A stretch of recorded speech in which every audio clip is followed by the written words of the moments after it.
Pronto, vamos começar a nossa aula hoje. É um tema muito importante, é, que, assim, muitos psicólogos não trabalham com os seus pacientes, não informam os pacientes, e muitas vezes eu entendo o porquê disso. Muitas vezes é por falta de conhecimento, por falta de informação. Mas aqui eu entrego para vocês tudo que eu sei, né, na ponta da língua.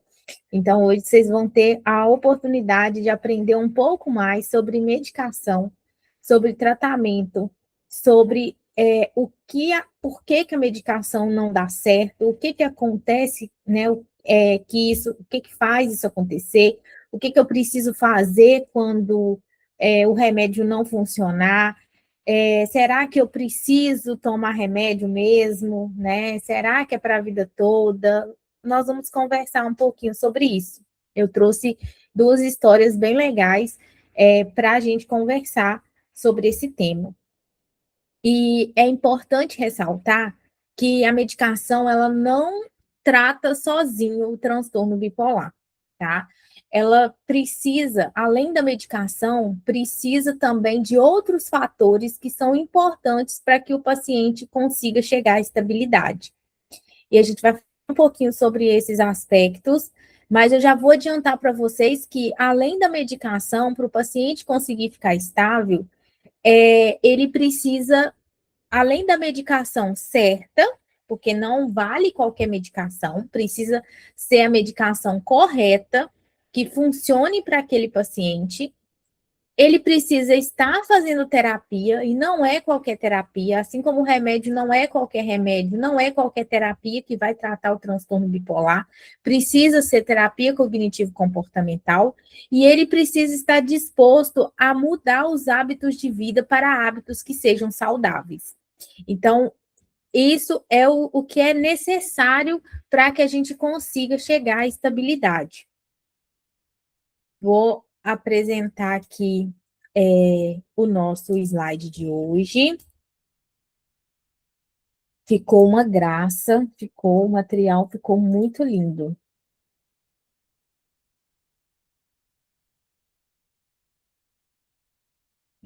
Pronto, nosso material. E para quem está nos assistindo no YouTube, a gravação da nossa aula, não perca tempo, venha participar com a gente ao vivo, toda quarta-feira, às 19h30. O link para receber o link da aula está na descrição do vídeo. Então, você pode participar ao vivo conosco, tirar as dúvidas e participar. Sempre um momento rico. Então, não perca tempo. Já clica no link que está aí na descrição do vídeo, entra no grupo para poder receber o link da aula toda quarta-feira. E toda quinta a gente sobe o vídeo para o YouTube para que vocês possam assistir. Quem perdeu o vídeo possa assistir. Então, toda semana tem vídeo novo no canal. Quem não se inscreveu no canal, já se inscreve para não perder nenhum vídeo. Então, vamos começar. Eu quero apresentar para vocês o Ricardo. O Ricardo é essa pessoa aí do slide. E o Ricardo, ele tem uma dúvida, né? Quando o remédio não basta e você nem sabe por quê. Ele tem essa dúvida. Mas antes da gente responder essa pergunta, eu vou apresentar para vocês o Ricardo. Então, quem que é o Ricardo? O Ricardo, ele tem 35 anos, ele tem diagnóstico de transtorno bipolar há 5 anos, ele é casado, tem um filho adolescente, trabalha numa empresa de logística, quando consegue ficar na empresa, mas eu não vou começar falando pelo diagnóstico dele, não, tá? A gente vai começar a falar pela quarta-feira. E o que aconteceu na quarta-feira? Quarta-feira foi um dia daqueles. Era uma quarta comum. E aí vocês podem ir se identificando com a história para ver se faz sentido com a vida de vocês também, tá? Eu gosto de sempre fazer essa colocação para ver se faz sentido. Então, ele acordou, pegou um copo de água da cabeceira, tomou o remédio, como faz todo dia, sem falta. Café, trânsito, trabalho, nenhuma notificação ruim do celular. Um dia normal, né? A gente acabou de acordar, chegamos do trabalho, Tudo tranquilo até então, né? A gente espera que o dia seja normal. No começo da tarde, o chefe mandou uma mensagem no grupo, um tom bem seco. Cadê o relatório? Ricardo já estava cansado. Aí um colega ali do lado riu de alguma coisa. Não era nem sobre ele, mas Ricardo entendeu o que era. O pensamento veio rápido. Estão me zoando. E hoje é legal isso, né? Quando a gente escreveu essa história, porque hoje eu trabalhei com uma paciente sobre pensamentos distorcidos.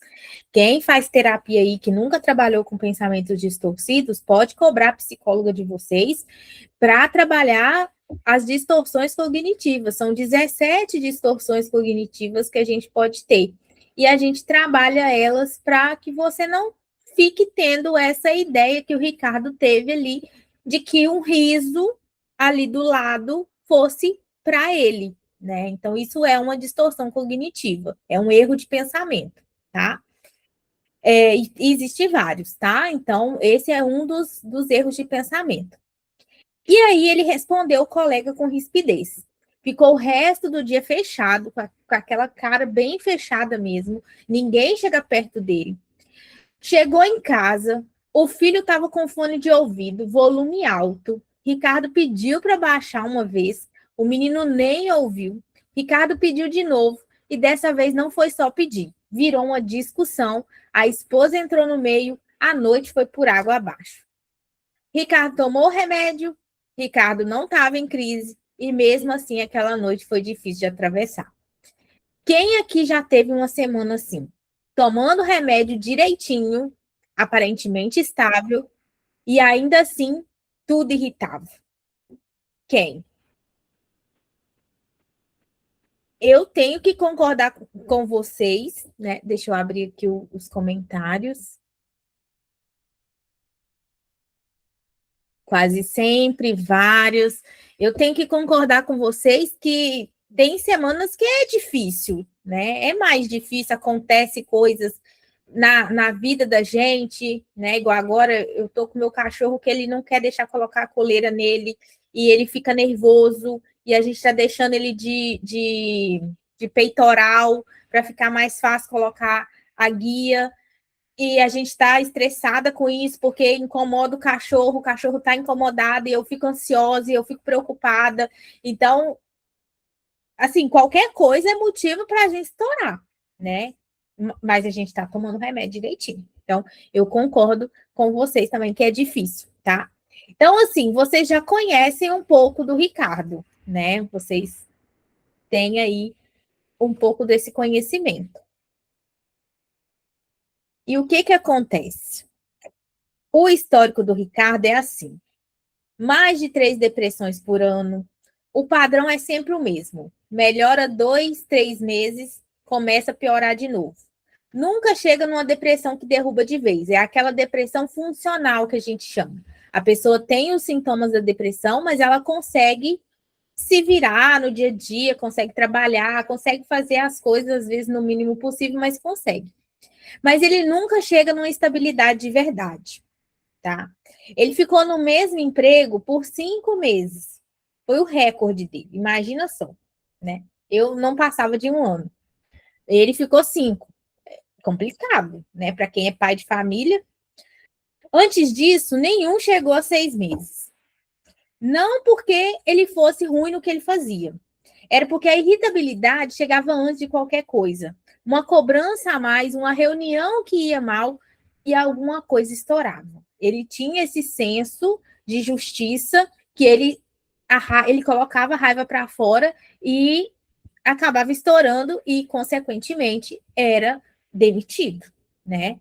Em casa era bem parecido. E observem que não é só em um ambiente, né? A pessoa, quando ela tem problemas em vários ambientes. Então, ele tinha problema no trabalho e tinha problema em casa. A esposa aprendeu a escolher as palavras com cuidado. Olha que vida mais difícil. Você ter que escolher as palavras para falar com seu marido, porque você nunca sabe como ele está, como ele vai chegar, né?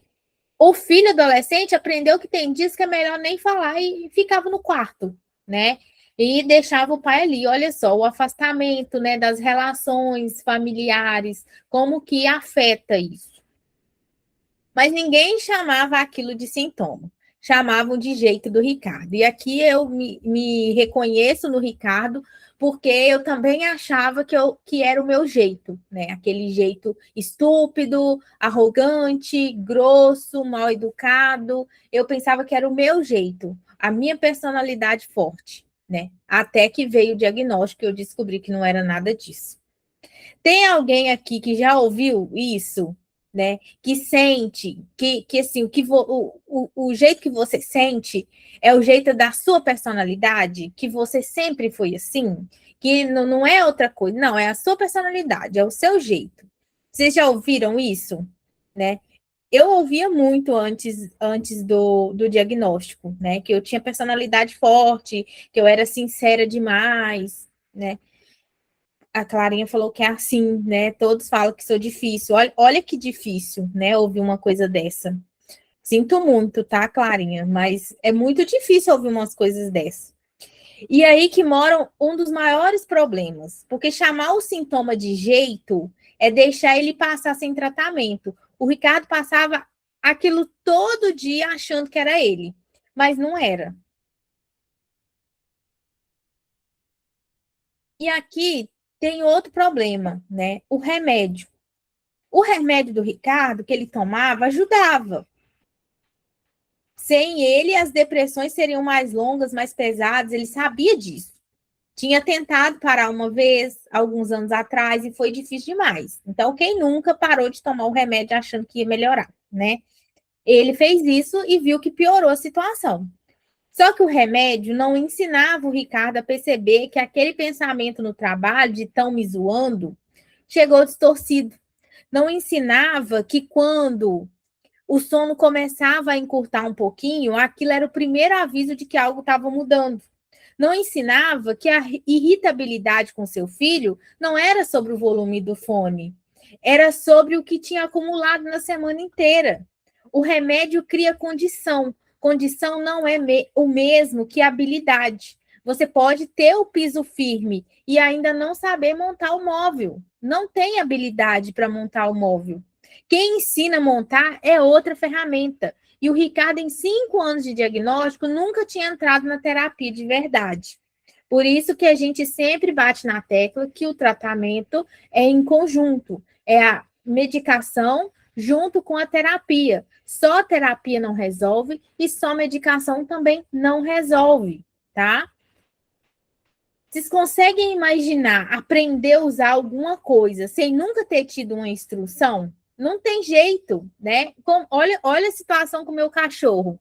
O que a gente está pensando? A gente vai levar ele no veterinário para ver se está tudo ok com ele, se ele está sentindo alguma dor, se ele está com alguma doença, se ele está com alguma coisa. Mas a gente está olhando também um adestrador, porque a gente não sabe fazer. A gente não sabe educar. E aí a gente está procurando um adestrador para poder nos ensinar a ajudá-lo. Então a gente precisa de uma ferramenta, a gente precisa desse meio, tá? E na saúde mental é a mesma coisa, né? O remédio funciona numa parte, mas a outra parte, criar as habilidades, desenvolver estratégias, é com outro profissional, não é com o psiquiatra, não é com o remédio, é na terapia. E como que foi a sessão com o Ricardo? Quando o psicólogo sugeriu terapia, Ricardo olhou para ele e disse: Eu não acredito em terapia. Prefiro resolver as coisas sozinho. E eu ouço muito isso, tá? Ouço muito. Muita esposa que está tentando colocar o marido na terapia e não consegue, porque o marido não quer, porque o marido acha que vai melhorar sozinho, acha que não precisa de terapia, que não precisa de psicólogo e não entra na terapia, tá? Eu ouço muito isso. Ele cruzou os braços e ficou bem assim, ó, do jeitinho que tá a imagem, com essa carinha de bravo. Eu entendo, né? É, porque quando a pessoa chega com os braços cruzados, geralmente é porque já tentou antes, não funcionou. E não quer se decepcionar de novo. E essa desconfiança, em muitos casos, tem razão de ser. Hoje eu recebi um feedback muito positivo de um paciente que saiu da clínica, ele não deu continuidade no tratamento, mas ele agradeceu muito pelo trabalho e elogiou muito o psicólogo que estava atendendo ele. E falou que assim que ele puder, ele vai voltar com esse psicólogo, porque ele quer esse psicólogo, né? Me parabenizou pela qualidade do profissional, pelo trabalho que a gente faz. Então, assim, isso é muito importante. Mas nem todo mundo tem essa experiência positiva. Chega muita gente na clínica que está, assim, desconfiado, arrasado, porque teve uma experiência ruim, que não gostou da terapia, que o psicólogo falou coisas desconfortáveis, homofóbicas, e aí a pessoa chega já desconfiada, ela não quer, ela fica assim, igual ele tá ali, sabe? Com o bracinho cruzado e com a carinha fechada, de tipo, não sei, acho que não é a melhor opção, tá? E como tem médico bom e tem médico que não entende de transtorno bipolar, tem psicólogo que trabalha de um jeito que ajuda, tem psicólogo que não tem a menor ideia do que fazer com transtorno de humor. Isso é realidade. A gente fez processo seletivo para a clínica, o último processo a gente ainda nem terminou, ele está em aberto, porque a dificuldade é achar psicólogos que saibam diagnosticar um transtorno bipolar e uma depressão é muito difícil. Parece óbvio, talvez, para vocês, porque vocês têm os sintomas, vocês estão vivendo ali, né, e estudam sobre, pesquisam, mas tem muito profissional que não sabe diagnosticar uma depressão bipolar, porque não faz investigação, né? No nosso processo seletivo, a gente faz uma prova e dá para eles responderem, eles têm que responder e enviar para a gente. E muitas respostas erradas. Então, tá muito difícil achar psicólogo que entende, né? Por isso que quando eu falo que a gente tem os melhores profissionais na clínica, porque foram selecionados dentre diversos psicólogos, e a gente pega psicólogo do Brasil inteiro, e foi selecionado ali por nós com um critério bem ríspido para poder chegar nesse profissional selecionado. Então, eles têm prova, eles têm entrevista comigo, eles têm atendimento, eles atendem, né, um atendimento simulado comigo, com a Bárbara. Então, eles passam por isso como se eu fosse paciente, eles têm que me atender, eu avalio todo o atendimento que eles fazem, o que eles falam, eu avalio tudo. Então, assim, é bem criterioso. Então, receber esse feedback hoje, eu fiquei muito feliz mesmo de saber que a gente está no caminho certo, que a gente tem bons profissionais. Mas, infelizmente, não, né, tem profissional que não sabe nada do que fazer no transtorno bipolar. E isso faz uma diferença enorme no resultado, tá? O Ricardo, ele não era difícil. Ele era alguém que tinha passado por um profissional que não tinha as ferramentas certas e pagou o preço por isso. E o que a terapia certa faz que o remédio não faz? Na TCC, a terapia cognitivo-comportamental, a gente tem um trabalho específico que o Ricardo precisava. Identificar o pensamento que chegava antes da explosão. Então, a gente vai ensinar para ele perceber o pensamento, trabalhar com esse pensamento antes de deixar a emoção tomar conta, tá? Aquele tão me zoando, de onde veio? O que ele diz sobre como o Ricardo se enxerga no trabalho? Sobre o quanto ele acredita que as pessoas ao redor confiam nele? Isso tem nome, crença intermediária, e ela funciona como um filtro. O Ricardo passava tudo pelo filtro de vão me cobrar, não vão me aguentar, vão me tirar daqui. Com esse filtro, qualquer mensagem seca do chefe virava ameaça. Qualquer risada do colega virava provocação. Trabalhar essa crença não é pensar positivo, tá? É identificar o pensamento, questionar a evidência, substituir por algo mais próximo da realidade. Isso tem método, é uma técnica, tá? Então, não é só pensar, vamos pensar positivo, não, ele não está te zoando, não. Não, tem que identificar o pensamento. Peraí, o que eu estou pensando aqui agora? Tem que questionar a evidência, que prova que eu tenho que isso é verdade, né? Eu tenho alguma prova que isso é verdadeiro? E vamos substituir por algo mais realista, né? Não, eles podem estar rindo porque estão vendo uma coisa engraçada, né? Porque ouviu uma piada, porque lembrou de alguma coisa, não necessariamente seja por mim, né? E isso é o que a terapia faz. O remédio não faz isso. O remédio cria condição para o cérebro conseguir fazer esse trabalho. Por isso que é importante os dois.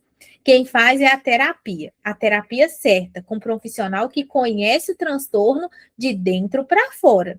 Não é só um cursinho de fim de semana, não. Tem que estudar, tá? Na faculdade, a gente não aprende transtorno bipolar. O que eu aprendi na faculdade?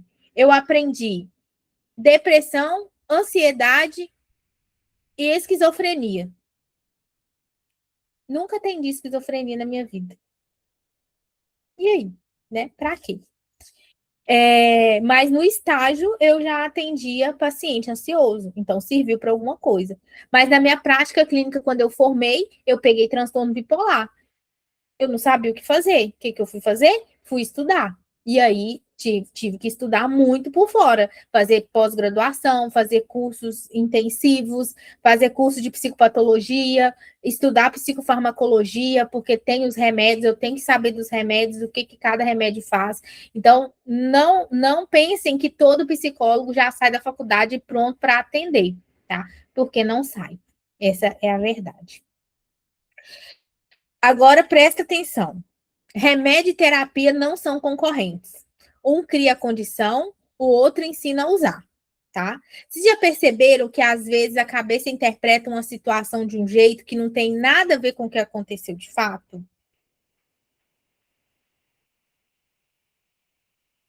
Exatamente. Acontece muito, tá? É, mas não precisa, assim, se desesperar, né? Ai, tem um problema. Não, é que às vezes, né, o pensamento tá distorcido mesmo, né? Às vezes eu tô na academia e acho que tá todo mundo olhando para mim. Na verdade, não tem ninguém olhando para mim, né? Eu só tô ali fazendo meu treino, o povo tá ali fazendo o treino deles, não tem ninguém olhando para ninguém, né? Tá cada um focado no seu treino. Mas a minha cabeça interpreta que naquela situação tem gente olhando para mim, tem gente encontrando defeito em mim, né, de alguma forma. Então a gente interpreta as situações de forma diferente, tá? E é exatamente isso que estava acontecendo com o Ricardo, toda quarta-feira. É exatamente isso que a terapia especializada em transtorno de humor consegue trabalhar, tá? Ela pega o pensamento e trabalha até você entender que questionar o pensamento, buscar evidência, substituir por algo mais próximo da realidade, tá? Agora vamos falar de um sintoma que ele tem, né? A irritabilidade. Com o filho, o padrão sempre é o mesmo. Uma tensão baixa que Ricardo ignorava, um gatilho pequeno, a explosão. E depois a culpa. Ficava horas pensando que era um pai ruim. Essa culpa virava mais um peso que alimentava a depressão, um ciclo curto, mas constante. E o remédio não chegava nisso. Na terapia, o Ricardo aprendeu a identificar o sinal antes da explosão. O corpo avisa, o ombro tenso, a mandíbula fechada, a respiração mais curta. Aquele momento é a janela, não para contar até 10, para fazer algo concreto. Sair do ambiente por 5 minutos, tomar uma água gelada, mudar o que estiver fazendo, sair de perto da pessoa que pode ser o fator desencadeante. Isso são técnicas que você pode fazer, anotem aí, que isso é importante. Isso são técnicas que você pode fazer quando você está com raiva, né? Eu uso muito a técnica de me distrair no supermercado, que às vezes eu fico irritada no supermercado, tá muito cheio, caixas de 15 volumes que as pessoas estão com o carrinho lotado, isso me irrita muito. Mas eu já entendi que eu não vou mudar aquilo, né? Quem tem que mudar a regra é a funcionária do supermercado. Não é eu ficar com raiva não vai resolver nada, mas eu fico com raiva. Então, para eu não falar nada, para eu conseguir ficar tranquila e fazer minhas compras, eu pego o celular e eu vou olhar a rede social, vou ler algum artigo ali das minhas notícias, vou pegar um produto que eu comprei e vou ler sobre na embalagem, vou ler os ingredientes, como que é, o que que tem. Vou me distrair com alguma coisa ali naquele momento, sabe? Vou observar as coisas que tem em volta do caixa. Então, eu me distraio. A gente tem que começar a criar estratégias para os momentos de raiva, tá? E não deixar a raiva tomar conta. Isso se aprende com quem sabe ensinar. Não é qualquer conversa de 60 minutos. É um trabalho estruturado, com técnica, com acompanhamento, com um profissional que entende irritabilidade em bipolaridade, entende que é um sintoma, que não é o jeito da pessoa, que não é a personalidade, que não é falta de educação. Porque a gente pode muito bem julgar e falar assim: não, mas você está sendo mal educado de falar desse jeito, sendo que ele está instável com um sintoma, que é a irritabilidade, por conta do transtorno bipolar, tá? Então, é diferente. E aí foi pensando nisso, enquanto faz diferença ter acesso a esse tipo de cuidado, que a clínica foi criada. Porque terapia especializada em transtorno de humor ainda é difícil de achar.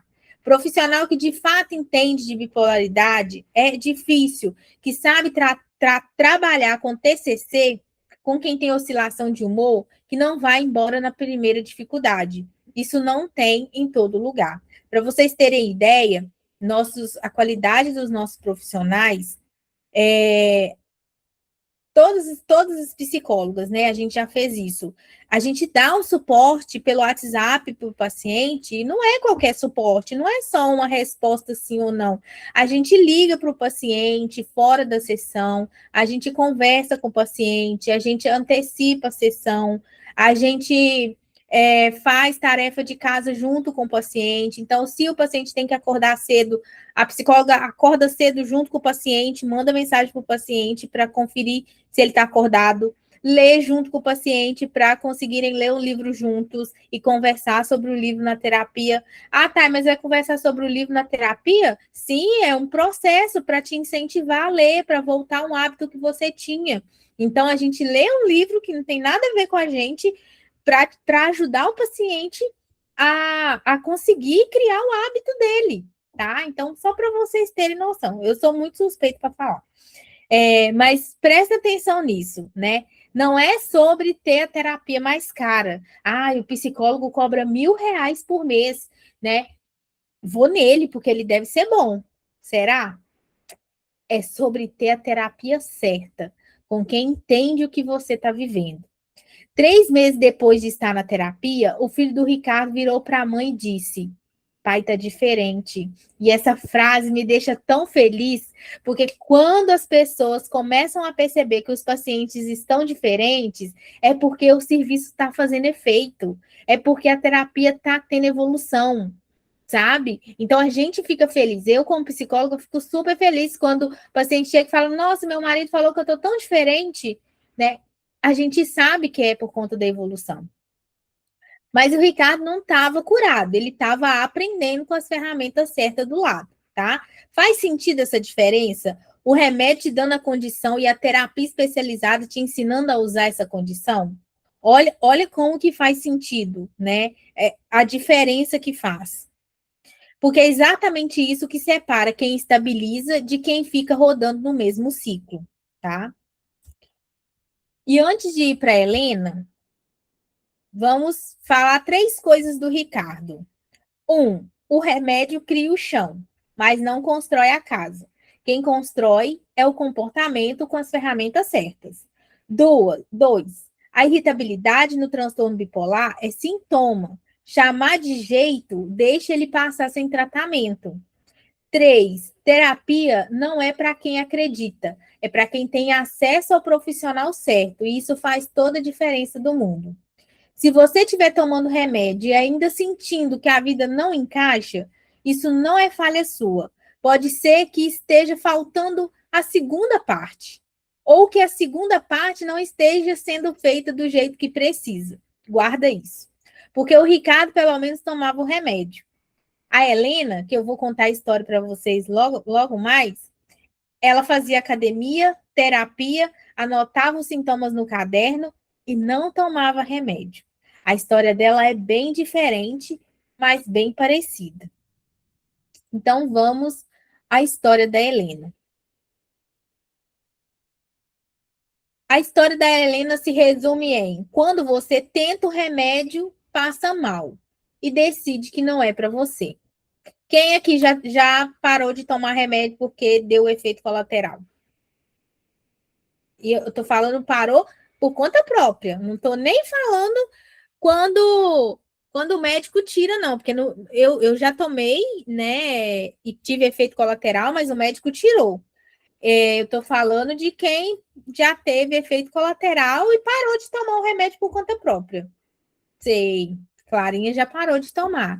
Isso é um prejuízo muito grande no tratamento. Claro que ficar com efeito colateral não é legal, né? Eu entendo, eu já tive efeito colateral também. Mas eu sempre oriento os pacientes, sempre, entrar em contato com o médico o mais rápido possível para resolver essa situação, para não ficar sofrendo, porque tem alguns efeitos colaterais que realmente são muito ruins. Mas antes eu vou apresentar a Helena para vocês. A Helena é essa moça bonita aí da imagem, né? Eu achei que ficou tão fofinho, gente, ficou muito lindo. A Helena, ela não é uma pessoa que foge do cuidado, pelo contrário, ela sempre buscou, sempre fez terapia, sempre leu sobre o transtorno, sempre chegava nas sessões com o caderno preenchido, sabia falar dos próprios sintomas com uma clareza que impressionava qualquer profissional. E ela não era alguém que nunca tinha tentado remédio. Ela tinha tentado e foi difícil. Quando a Helena recebeu o diagnóstico, aceitou a prescrição, tomou e nos primeiros meses o corpo respondeu de um jeito que ela não esperava. Tremor nas mãos, pequenos, mas constantes. Aquele que parece quando você tenta escrever, segurar um copo, digitar. Veio junto com acne, na fase adulta, no rosto, do tipo que dói antes de aparecer. O cabelo começou a cair, mais do que o normal. Encontrava no ralo, no travesseiro, na escova. Era terrível. Mulher, então, nem se fala. Engraçado que eu tenho todos esses efeitos colaterais que ela citou aqui, tá? Tenho todos. Mas são bem leves, então não me atrapalha, não. De manhã, levantar era uma luta que ela perdia quase todo dia. Sonolência que não passava com café, não passava com banho frio, e durante o dia tinha horas que ela se sentia dopada, presente no corpo, ausente na cabeça. Olhava para uma tarefa simples e o raciocínio não chegava. Ela foi no médico, relatou tudo. A resposta foi: é fase de adaptação, continua tomando. Quem nunca recebeu essa notícia, né? Não, continua tomando, vai vir uns efeitos. Eu sempre falo, né? Eu estudo os remédios para saber quanto tempo que cada remédio faz efeito, para ter uma noção, para ajudar o paciente ali. Porque a gente tem que saber, porque se passa daquele período, não teve efeito nenhum, não teve melhora nenhuma, vamos pedir para trocar. Não vamos ficar insistindo num remédio que não está resolvendo, tá? Mas foi o que o médico dela falou, continua tomando. E ela continuou por meses. E parte dos efeitos passaram. Mas a sensação de que aquele remédio estava fazendo algo errado com ela não passou. Quem aqui já passou por algo parecido? Ou conhece alguém que já passou, que já teve efeito colateral? Eu já tive efeito colateral com vários medicamentos. Já tive tremor forte, já tive galactorreia, que é leite nas mamas.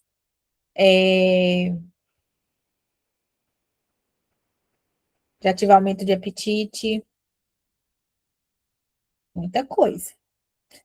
Então, quem já passou por isso, pode comentar aí para mim, que eu vou lendo os comentários depois.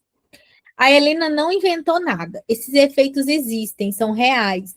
E quando ninguém te explica direito o que está acontecendo, o que você sente é que foi lesada, que prometeram uma coisa e entregaram outra. Como que foi a decisão de parar?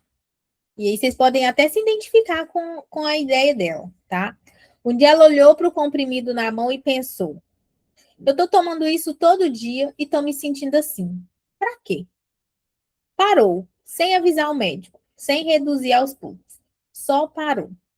E nos primeiros dias sentiu uma leveza. O tremor sumiu, a cabeça ficou mais clara, ela dormiu melhor, concluiu. Era o remédio que estava me deixando mal. Quem nunca pensou isso, né? Só que algumas semanas depois, os ciclos voltaram. A depressão voltou e voltou mais pesada do que antes. É por isso que não pode parar de tomar o remédio sem indicação médica, porque o sintoma ele pode voltar muito pior, tá? A ausência de medicação e medicação errada tem o mesmo efeito prático. O transtorno não fica controlado. O cérebro continua oscilando sem proteção. A diferença é que sem o remédio, a pessoa acha que está livre. Só que está só sem o efeito colateral do remédio e também sem o efeito terapêutico dele. A Helena trocou o efeito colateral pela instabilidade e durante um bom tempo achou que era uma boa troca. Vocês conseguem entender essa lógica que parece uma escolha razoável até o ciclo voltar com força? Né? Para muita gente vai fazer sentido parar de tomar o remédio, ficar sem efeito colateral e ter a instabilidade. O problema é que quando vem os sintomas, vem muito forte, tá? E faz sentido. É exatamente por isso que essa é uma das situações mais comuns que aparece no consultório. Mas o problema não era o remédio em si, tá? O que aconteceu com a Helena é real e tem explicação. Tremor, acne, queda de cabelo, sonolência, sensação de estar dopada, esses são efeitos colaterais conhecidos de algumas classes de medicações usadas no transtorno bipolar. Mas aqui é importante, eles dependem muito de qual remédio, de qual dose, de qual combinação e de qual como o organismo daquela pessoa específica responde. O que a Helena viveu não significa que todo remédio para bipolar vai fazer isso. Significa que aquele remédio naquela dose não era certo para ela e que o médico precisava ajustar, não mandar ela continuar esperando. Porque o remédio no bipolar não é uma receita única, é um processo, é tentativa com acompanhamento, é médico que monitora, que escuta, que ajusta quando precisa. E quando esse acompanhamento não acontece direito, a pessoa paga o preço e ainda leva a culpa. Há médico bom e médico que não tem conhecimento necessário para tratar bipolar com a atenção que o transtorno exige. Isso é realidade. E a Helena cruzou com um que não ajustou quando precisava ajustar. Isso não é culpa dela, é falta do cuidado certo. Quem é que já sentiu que o médico não estava ouvindo o que você estava relatando? Isso é muito comum. Né? Hoje, mais cedo, eu estava conversando com a Bárbara, a gente estava lembrando dos médicos que a gente já passou, e tem um médico que me passava muito remédio, sabe? Parecia que ele estava tentando resolver os sintomas e não o transtorno bipolar em si. E eu tomava vários remédios para o transtorno bipolar. Hoje eu tomo dois para o transtorno bipolar. E eu tomava uns 5 remédios diferentes, sabe? Então, é médico que não ouve o que a gente está sentindo, não ouve os sintomas que a gente está falando, não escuta a gente, não tem essa escuta apurada, sabe? Então, assim, faz muita diferença quando a gente encontra uma médica, um médico que ouve o que a gente está passando, que ouve os sintomas que a gente está sentindo, o que a gente já viveu, o que a gente já passou, e pensa um pouco, coloca a molécula certa na sua vida e você consegue estabilizar, tá? Quando você não é ouvido, você toma decisão sozinho, que é parar. E aí fica sem o remédio e sem o acompanhamento, que é a pior combinação possível.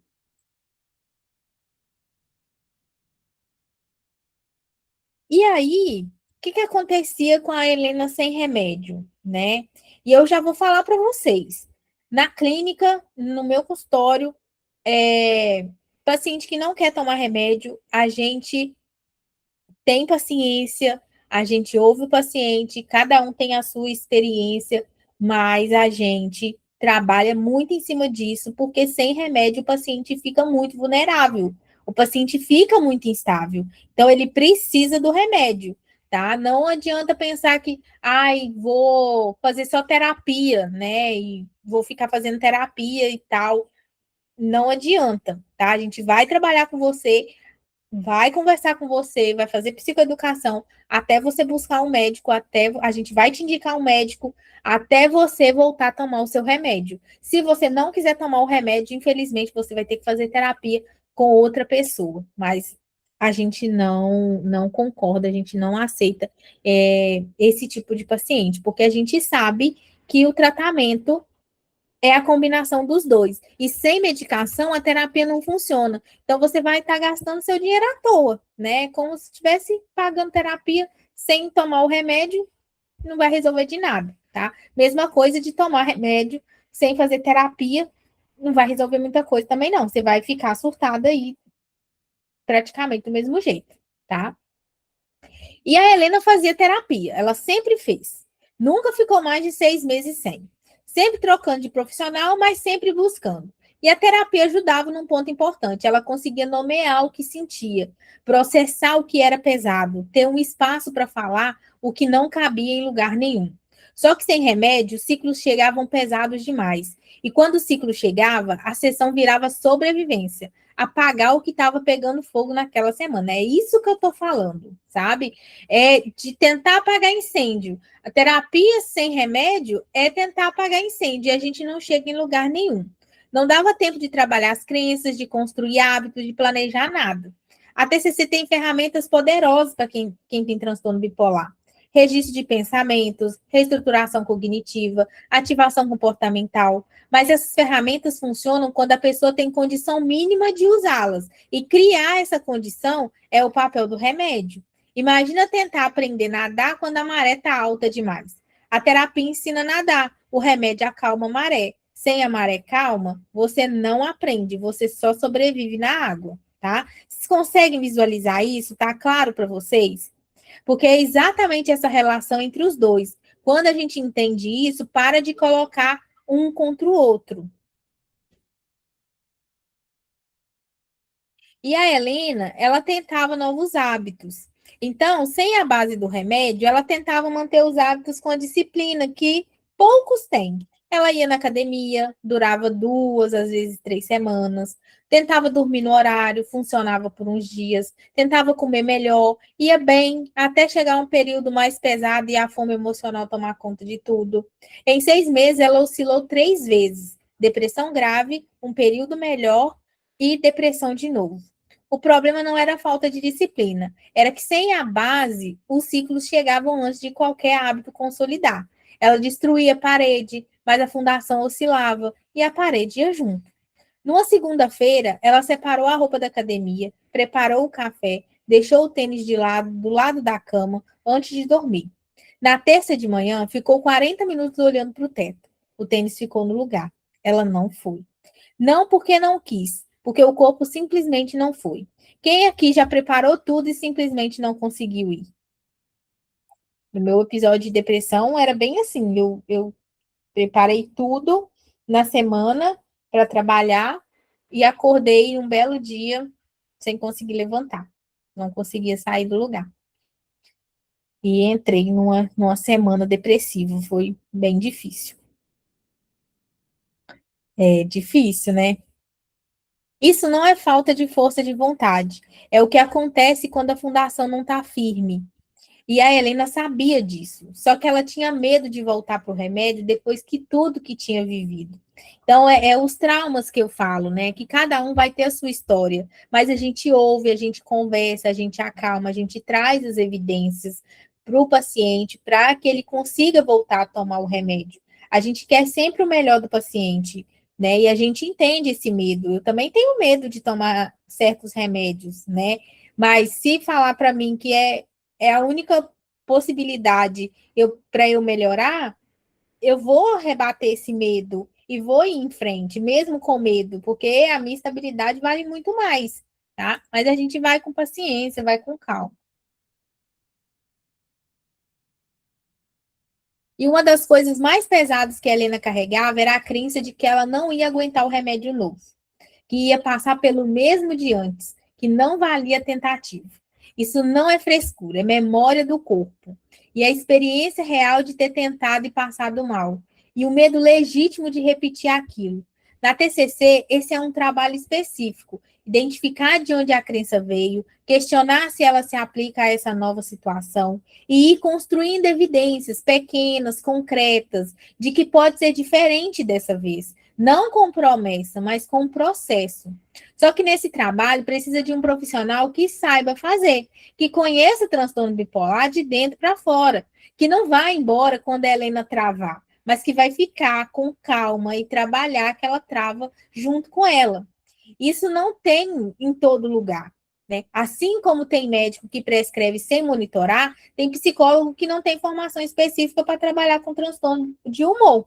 Não por mal, mas por falta de conhecimento. E o resultado é que a pessoa passa anos em terapia sem avançar de verdade e acha que o problema é ela. Eu acho muito engraçado quando eu vou conversar com os pacientes, com futuros pacientes da clínica, que eu explico que a terapia tem início, meio e fim, e que eles vão ter alta quando eles melhorarem. E aí muitos acham isso assim uma coisa inédita, porque nunca ouviram falar disso, porque achavam que terapia é para sempre.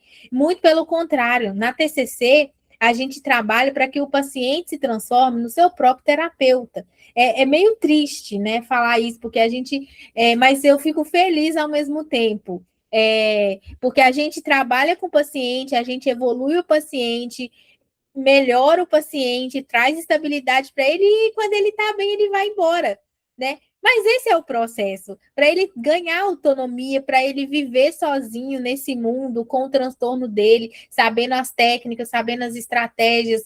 Então, eu também, né, no início da faculdade, eu achava que terapia era para sempre, até estudar TCC e entender que tinha início, meio e fim. Eu achei muito legal isso, né? Então, assim, eu já dei alta para vários pacientes que evoluíram.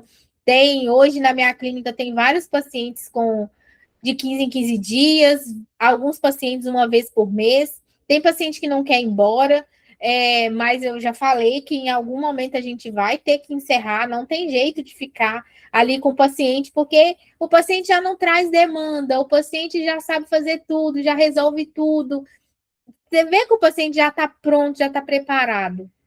Então, é nessa hora que o paciente ganha alta, que ele está preparado, que ele já está resolvendo tudo, já está sabendo tudo, fazer tudo, e não traz demanda para terapia, tá? Então, se vocês fazem terapia, façam terapia com o intuito de ganhar alta, de aprender todas as técnicas, de aprender as estratégias para você ser seu próprio terapeuta no futuro, tá? Essa é a premissa da TCC, tá? Então, e quando a gente fala isso, né, eu fico muito feliz. Na clínica a gente já teve um paciente que teve alta, né? A gente ficou muito feliz, muito comovida com a história do paciente, como ele melhorou, de como ele ficou estável e conseguiu aprender tudo, assim. Então, a gente fica muito feliz quando isso acontece, né?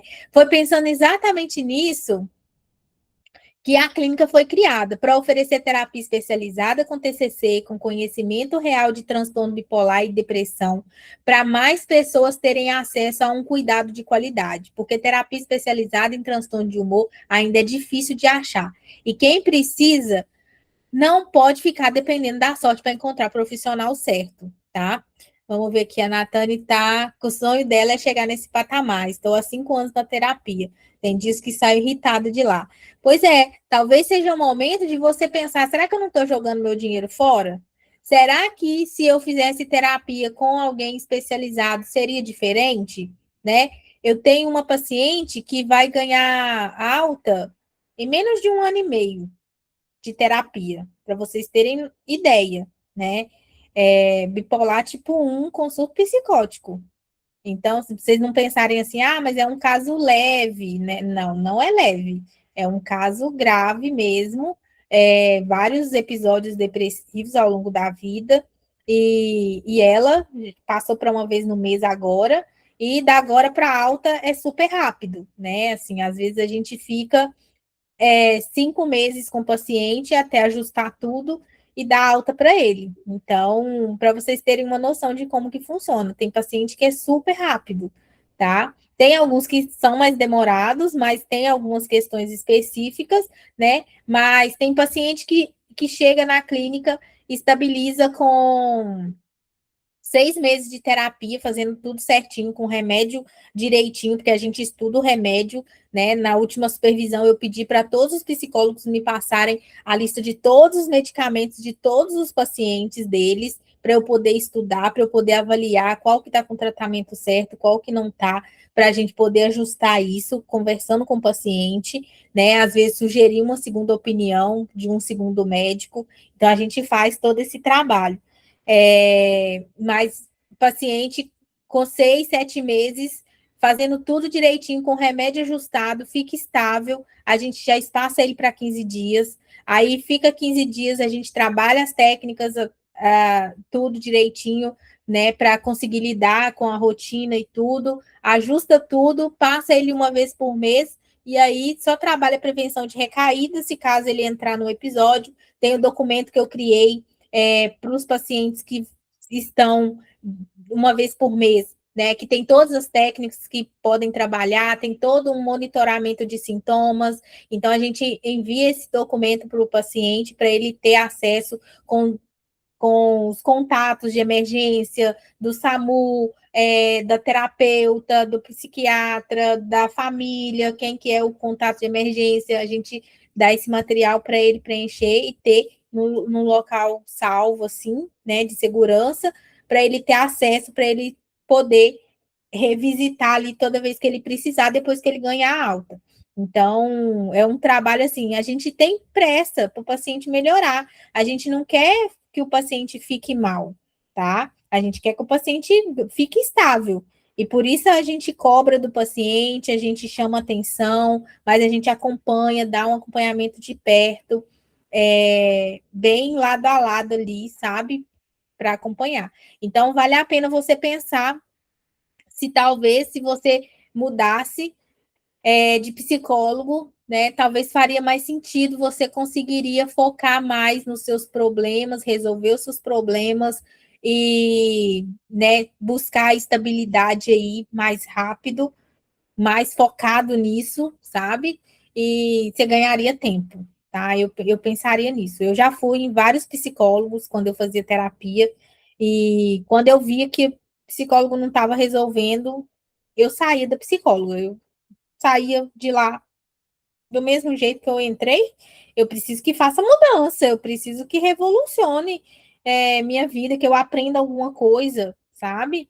É, e aí, às vezes, não acontecia isso, então eu mudava de psicólogo. Mudei várias vezes. Então, a gente não pode acomodar, tá?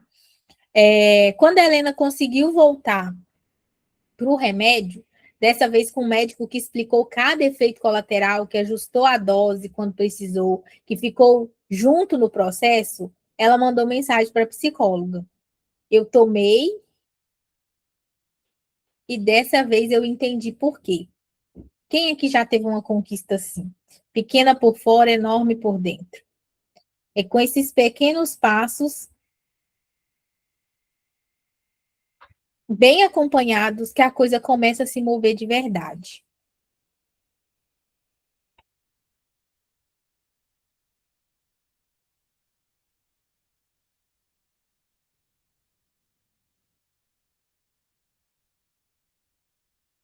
E quando a Helena finalmente começou a ter base do remédio funcionando, o remédio certo com acompanhamento de verdade, apareceu outro desafio. Como retomar os hábitos depois de tanto tempo parado? Isso é uma dúvida muito grande de vocês, né? Como começar a voltar a fazer as coisas sem desistir na primeira recaída? O padrão dela era esse: ela travava, tropeçava, se cobrava, desistia. E aí vinha mais uma crença: eu nunca consigo nada, comigo não adianta. Existe uma abordagem dentro da TCC que chama ativação comportamental. que é o oposto de esperar a motivação para agir. Você age primeiro, a motivação vem depois. Não precisa querer ir para academia, precisa colocar o tênis. O resto, o corpo aprende a fazer.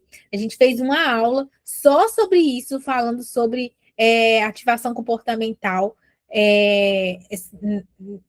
A gente fez a aula, então se você perdeu, fica atento nos temas da aula para você não perder as aulas e ficar e aprender tudo sobre transtorno de humor, tá? Eu vou ver se a gente consegue colocar essa aula no YouTube. Mas a gente precisa o quê? Fazer o mínimo que a gente conseguir fazer no pior momento da nossa vida.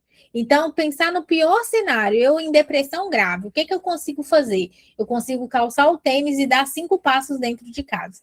Então, é isso que eu vou fazer, tá? Primeiro a gente coloca o tênis, depois a gente segue. Então, calcei o tênis, vou fazer 5 minutos. É o que eu combinei com o paciente hoje, né? Ele tá meio desanimado, não está fazendo esteira, e a atividade física é muito difícil para ele. E eu combinei com ele: olha, vamos fazer. No dia que você não estiver animado, você vai fazer 10 minutos. Você vai colocar um vídeo no celular, vai ficar assistindo o vídeo e vai ficar caminhando, assistindo o vídeo ali, fazendo esteira, tá? No dia que você estiver animado, você quiser fazer, aí você faz 20, 30 minutos. Mas a gente precisa fazer o mínimo, né? O combinado é o mínimo. E não está conseguindo fazer? Vamos fazer uma vez na semana. E aí, na outra semana, a gente aumenta para 2 vezes na semana. E assim a gente vai aumentando. O corpo precisa reagir, né? Então, primeiro você faz 10 minutos. Aí, a chance de você fazer no outro dia é muito maior. Se você fica sem fazer nada, aí o cérebro desaprende e não quer fazer mais, tá? Para quem vive com ciclos de bipolaridade, isso é completamente diferente de tudo que ela tinha tentado antes, porque não exige que você esteja bem para começar, exige só o passo seguinte. Então, foi com esse entendimento de que as pessoas não precisavam de mais força de vontade, precisavam de ferramenta, que surgiu o Vencendo a Depressão, uma forma estruturada de começar a se mover mesmo quando o corpo resiste e de criar rotina que aguenta os ciclos em vez de desmoronar. Faz sentido esse caminho? Remédio certo como base, hábitos como ferramenta, terapia trabalhando as crenças que travam tudo. Entende a importância desse combo, né?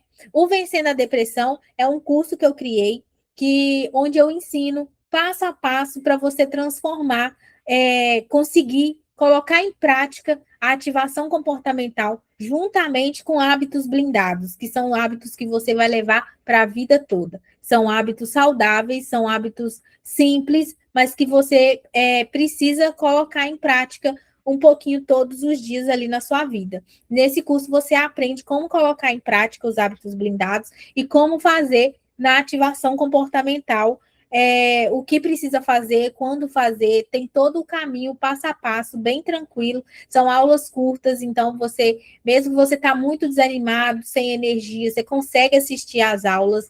Você pode ir assistindo no seu tempo, é vitalício, né? Você não perde o acesso, então é para você usar quantas vezes você precisar. Teve depressão agora, usa. Teve depressão daqui 5 anos, usa também, coloca em prática. Mas é um curso bem completo para você conseguir, pelo menos, sair da depressão, tá? Eu não vou nem falar para chegar na estabilidade, mas sair da depressão. Você vai conseguir se você fizer todo o passo a passo desse curso, tá?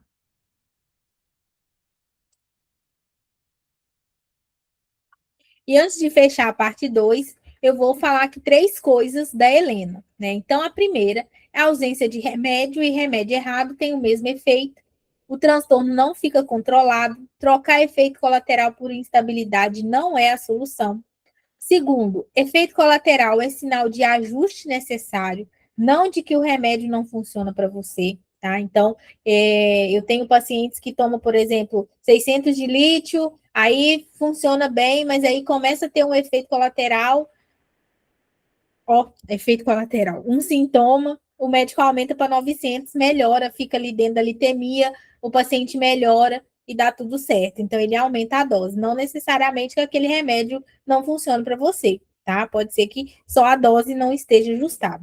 E terceiro, terapia sozinho tem limite. Com a base certa, ela vai muito mais fundo. Com o profissional certo, ela chega em lugares que parecem impossíveis hoje, tá? Se você se viu, né, Helena, agora, anota uma coisa. Qual foi a experiência com o remédio que mais fez você querer parar? Não precisa me responder agora, mas anota, porque daqui a pouco isso vai fazer muito sentido. Ricardo e Helena chegaram no mesmo lugar por caminhos completamente diferentes. Ele tomava remédio e achava que era só isso. Ela tentou passar mal, ela tentou, passou mal e ficou sem a base, sem saber o quanto precisava dele. Os dois estavam sobrevivendo, nenhum dos dois estava vivendo. E os dois precisavam entender a mesma coisa sobre o próprio tratamento. É sobre isso que a gente vai falar agora.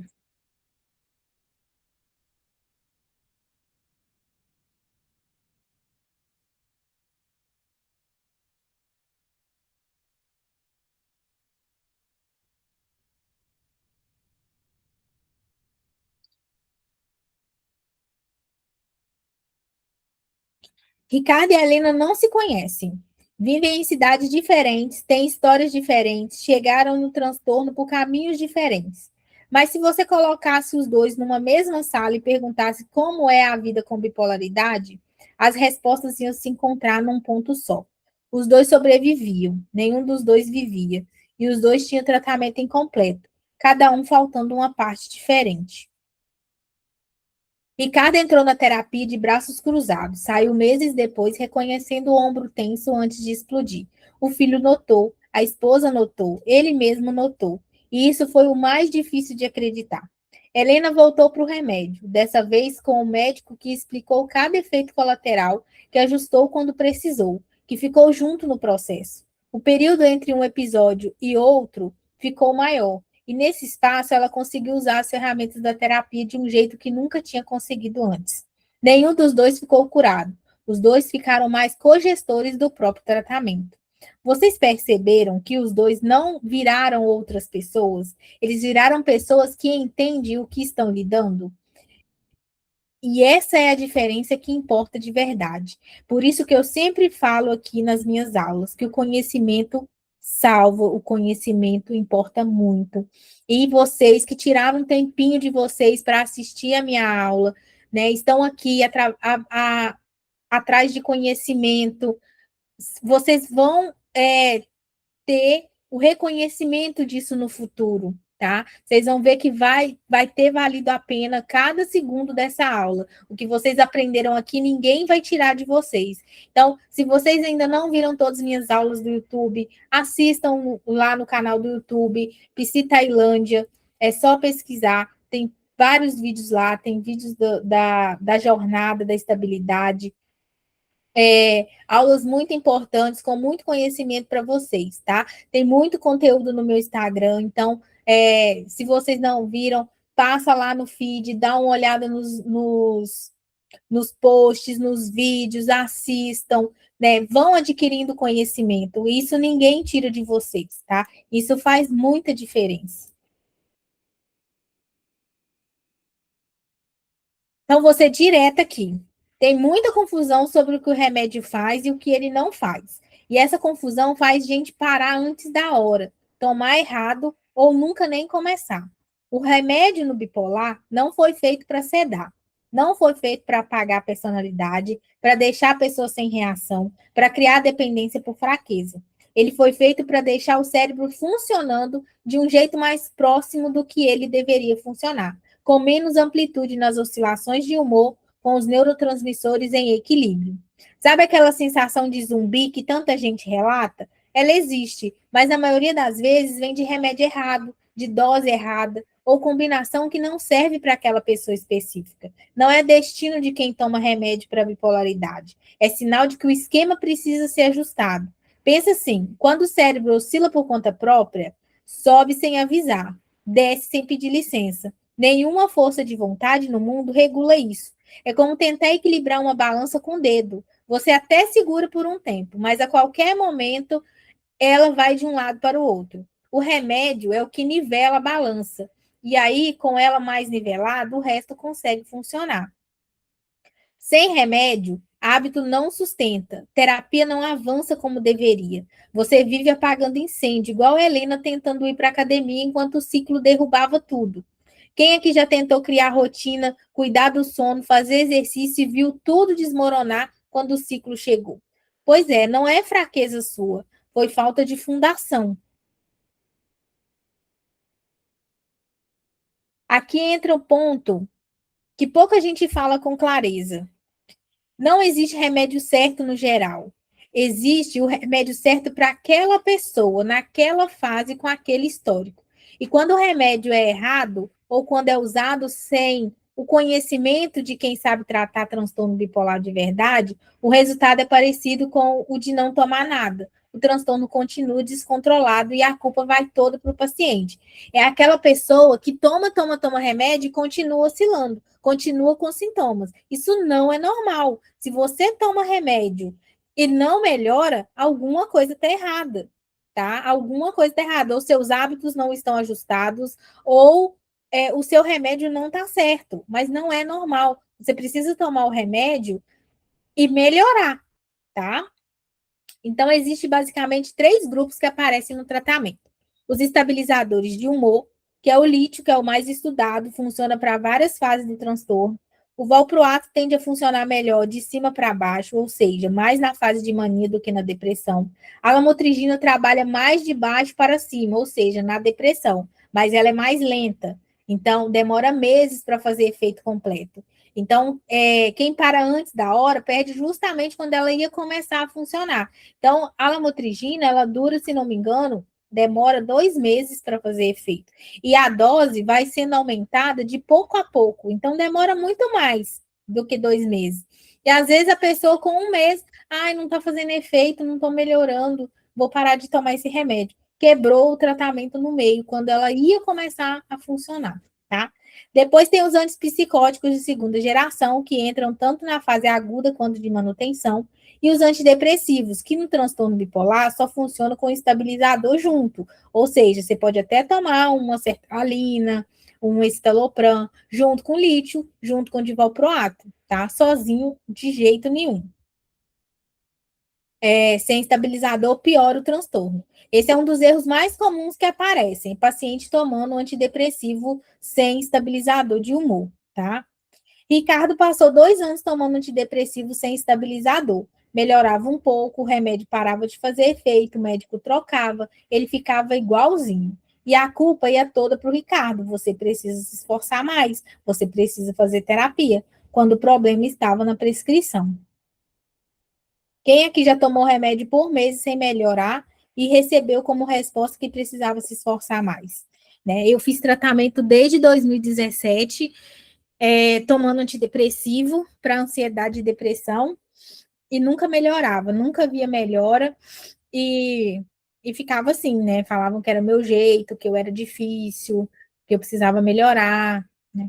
Isso é mais comum do que deveria ser, tá? E não é culpa do paciente, é falta do cuidado médico adequado. Assim como tem psicólogo que não tem formação para trabalhar com transtorno de humor, tem médico que não domina o tratamento do bipolar, tá?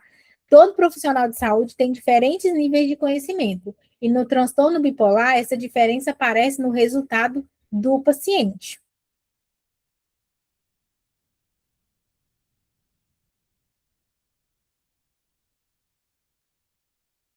Com a fundação do remédio certo funcionando, o próximo passo são os hábitos. Sono, movimento, alimentação, ritmo. Isso não é opcional. São o que sustenta o remédio funcionando. São as paredes da casa. Então, imagina que cada paredinha é um desses hábitos que eu falei.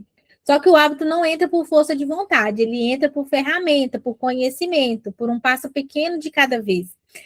Hoje, conversando com o paciente, a mãe dele falou assim que ele está estudando pouco. Realmente ele está estudando pouco, mas ele está depressivo. E o que ele está conseguindo estudar são 30 minutos por dia, 2 vezes na semana. E eu expliquei para ele, explicar para ela que a gente começa de pouco a pouco. Não adianta colocar ele para estudar 2 horas de uma vez, porque ele não vai conseguir, ele vai ficar frustrado, vai ficar pior e não vai conseguir estudar nada de jeito nenhum. Então a gente começa de pouco, né? Fazendo pequenas partes para poder conseguir alcançar altos resultados, tá? De que adianta? Vai recair de qualquer jeito, eu nunca consigo nada, eu sou assim mesmo. Essas crenças precisam ser trabalhadas junto com os hábitos, porque senão a pessoa começa, tropeça uma vez e abandona tudo. É o caso do paciente. Ele vai acreditar que ele não vai conseguir estudar 2 horas, ele vai começar, vai tentar estudar, não vai conseguir, vai desistir, não vai querer estudar nada. E aí o prejuízo é muito maior, tá? Helena aprendeu na terapia que não precisava fazer academia perfeita todo dia, precisava fazer o mínimo nos dias difíceis, e o mínimo era colocar o tênis, só isso. O resto o corpo aprendia a fazer depois. Esse é um dos maiores inimigos da estabilidade. É exatamente o que a terapia ajuda a desconstruir, com método, não com motivação.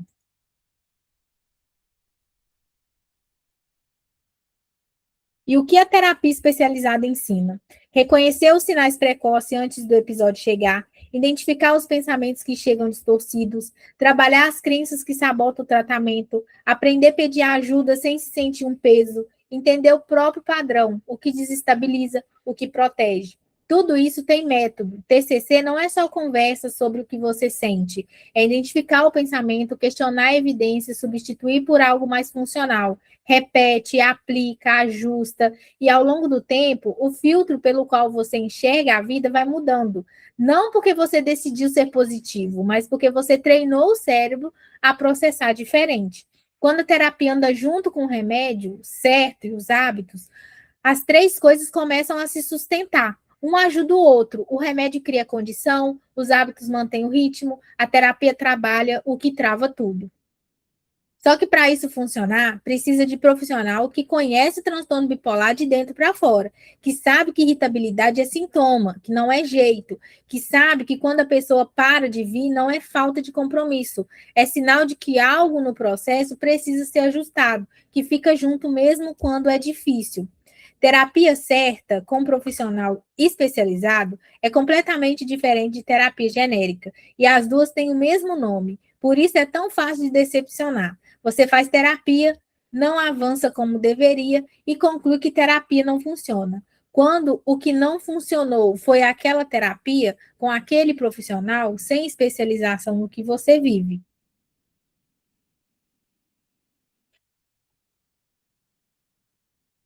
Eu tive dificuldade com remédio, enrolava, inventava razão para não tomar, achava que conseguia me virar sem ele. Minha esposa Bárbara tinha que me dar os comprimidos na mão todos os dias, porque se dependesse de mim, eu não encontrava, eu encontrava um jeito de adiar aquele remédio. Eu não gostava, eu achava que não precisava, tinha a crença de que eu não conseguia me cuidar sem aquilo. Até hoje, tenho dificuldade de tomar um paracetamol quando estou com dor. Fico com dor mesmo assim, prefiro assim. Eu não gosto de tomar remédio. Então, não é que eu virei uma pessoa que ama tomar comprimido. O que mudou foi entender o papel no meu próprio tratamento.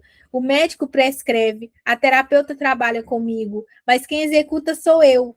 Quem toma o remédio no horário, quem vai para a sessão mesmo quando não quer, quem tenta manter o ritmo nos dias difíceis, sou eu. Ninguém pode fazer isso por mim. Quando eu entendi isso, o remédio parou de ser meu inimigo, virou parte do que eu faço. Como Bárbara cuida do sono dela, como eu cuido do meu humor, como a gente cuida da casa, não porque é gostoso, mas porque é necessário. E foi com esse entendimento de que a pessoa precisa ser cogestora do próprio tratamento, não paciente passivo esperando o profissional resolver, que faz sentido tudo que eu faço, a clínica, os cursos, cada aula, porque esse entendimento muda tudo e ele precisa chegar para mais gente. Vocês já tiveram uma virada assim? Não sobre o transtorno em si, mas sobre o seu papel no tratamento? Eu só entendi que eu precisava tomar um remédio, né? Sem o remédio eu não ia melhorar, eu não ia ter estabilidade. Então foi aí que eu comecei a tomar o remédio e aceitar tomar aqueles comprimidos, né? Porque essa virada é o que separa quem sobrevive de quem começa, na verdade.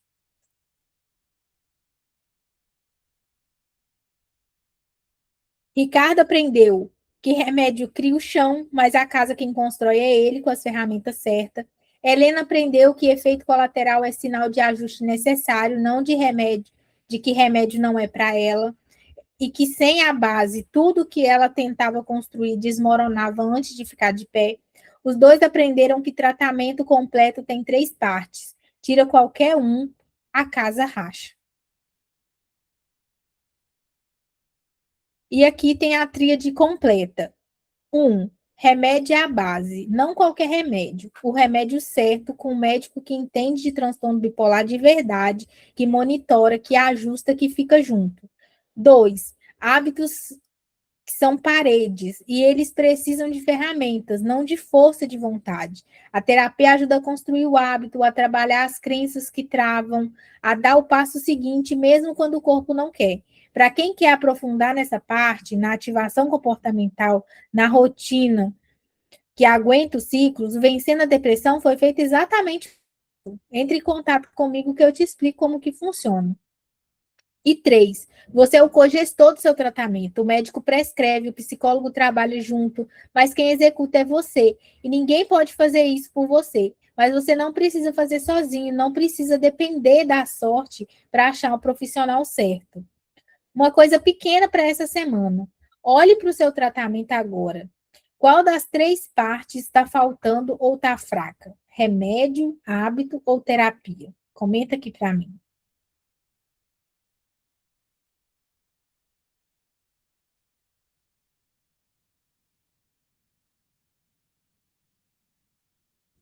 Porque estabilidade, remédio. Porque estabilidade não é a ausência de sintoma, é você entendendo o que está vivendo, tendo as ferramentas certas e sendo cogestor de tudo isso. Ricardo e Helena chegaram nisso. Você também pode.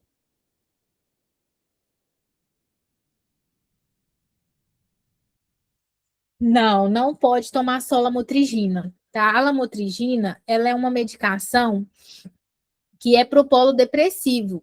Então, você precisa ter uma molécula aí estabilizadora para os dois polos, né? Seja para o polo depressivo, para o polo da hipomania e da mania. Então, o seu polo da mania está descoberto se você toma só lamotrigina. A chance de ter uma virada maníaca ou hipomaníaca é muito grande, tá? Então, tem que pedir sua médica ou seu médico para poder fazer o ajuste e passar uma molécula para o polo da mania e da hipomania, tá? Para você ficar segura. Pode ser um lítio, pode ser um divalproato, que cobre os dois polos, né? Espiridona, aripiprazol. Então, tem várias medicações aí que podem ser passadas, mas você tem que conversar com o seu médico para ele poder te indicar a melhor medicação de acordo com o seu problema, tá bom? Então, pessoal, era isso, né? Eu espero que vocês também cheguem à estabilidade, como o Ricardo e a Helena chegaram. Foi um prazer estar com vocês. A gente se vê na quarta-feira que vem. Não perca a nossa aula. Eu que agradeço a participação de todos vocês, tá? Boa noite.